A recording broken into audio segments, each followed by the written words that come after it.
Good morning, this is Alamon, and I hope that you're excited for the upcoming Ulm Gone Mild series that'll be launching probably on Wednesday. The new expansion Common Sense comes out on Tuesday. I'll start making videos as soon as I can, but it does take some time to render things and upload them, so probably Wednesday will be the first episode. First of all, let's talk about some of the new mechanics. So, Ulm historically was a free imperial city, and I assume that that's going to be the case in the new expansion because the expansion does indeed introduce these free cities of the Holy Roman Empire. Now, according to the wiki, free cities get a special republican government, a bonus to tax income, and will always be able to call in the emperor when they are attacked, even in internal Holy Roman Empire wars. They are also supposed to get some sort of bonus to development, although I don't think that that's been specified. I assume it's probably just a percentage off the cost to increase development. A free city that gains a second province or leaves the Holy Roman Empire will lose their free city status, and free cities cannot be electors.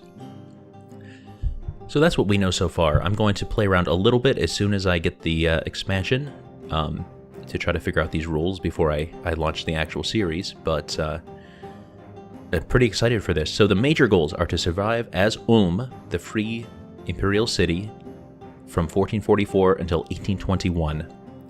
Another major goal is to get the City of Cities achievement, which is to reach 60 development points in one province. That should be pretty easy, assuming we can survive.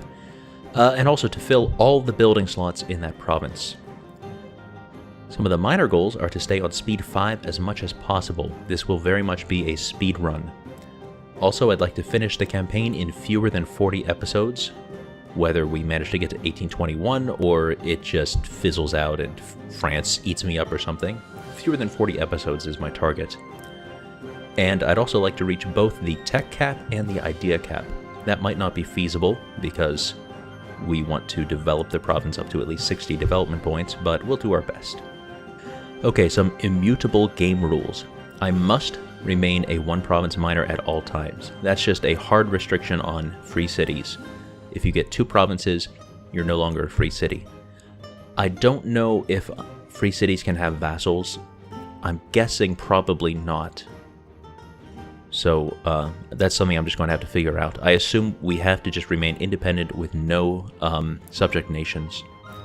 Some self-imposed rules for the gameplay is, so nobody ever takes the espionage idea group. It's pretty awful, but because we're going to be a one-province minor and not have a whole lot else going on for us, I'm saying I must take that and I must use it as best I can as one of our few bits of power that we can call in from outside. Because if we're not expanding, we have to get creative. Also, I must set as many rivals as I can.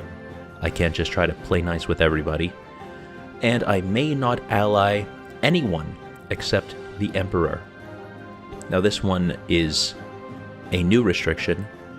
I decided that because the Emperor always has to protect me when I'm attacked, that I may as well make that kind of a reciprocal relationship, try to ally the Emperor, and that leads us into the self-imposed rules for warfare.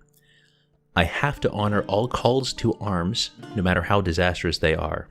No matter how much the Emperor's getting beaten up, I have to honor calls to arms, and I may not make separate pieces, no matter how bad things get.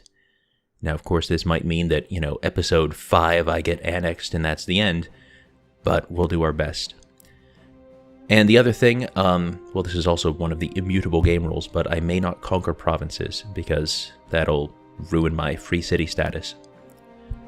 Alright, and some compromises, as far as these self-imposed rules go. I may fabricate claims in order to complete missions.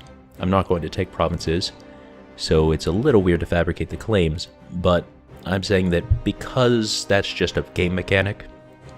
Oh, actually, missions are supposed to be rather different in the expansion. We'll just see how that goes. Alright, I may declare wars on my rivals, for example, to try to humiliate them. This might be very difficult if Austria, well, rather, if the Emperor, not always Austria, if the Emperor is my only ally, that might be tough. But I'm saying I may declare war on rivals if I think I can do it.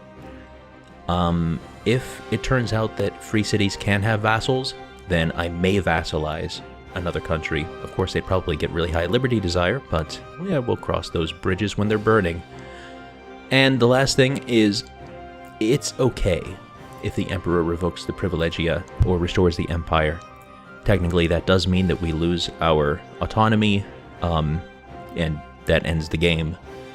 But I'm saying that that is an okay, satisfactory end to the campaign. It's not the major goal, but I wouldn't consider that to be losing.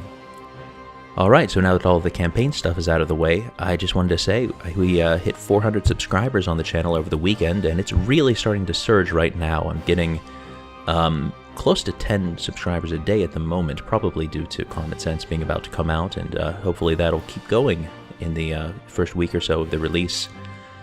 And I also want to particularly thank not just all of the subscribers, but my 2 Patreon supporters, Daniel Urquhart and Stephen Clothier, who are effectively buying the game for me because, you know, the money goes toward the channel, goes toward making this content, went toward the microphone that I'm using now, so, you know, that's what it's there for, to keep me making good videos.